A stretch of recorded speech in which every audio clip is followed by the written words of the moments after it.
Bura mənim vaxtilə atamın, anamın, babalarımın, bütün qohumlarımın çıxdığı Cəbrayıldır. Böyük Mərzanlıdır. Burada ata yurdumdur mənim, baba yurdumdur. Burada olmaq çox ağır, həm də çox qürur verici.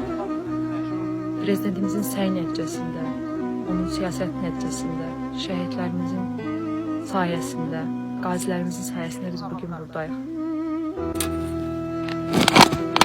Bu mənim nənəmin səhəngidir.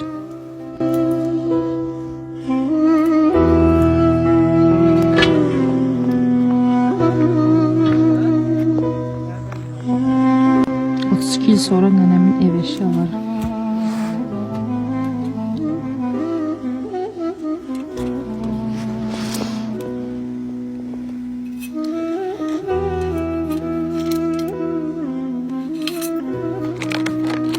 Atamın sumkası.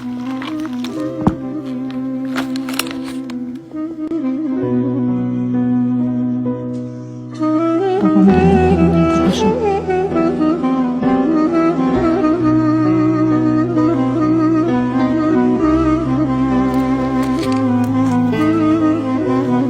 Xalça toxunmasında istifadə olunmuş.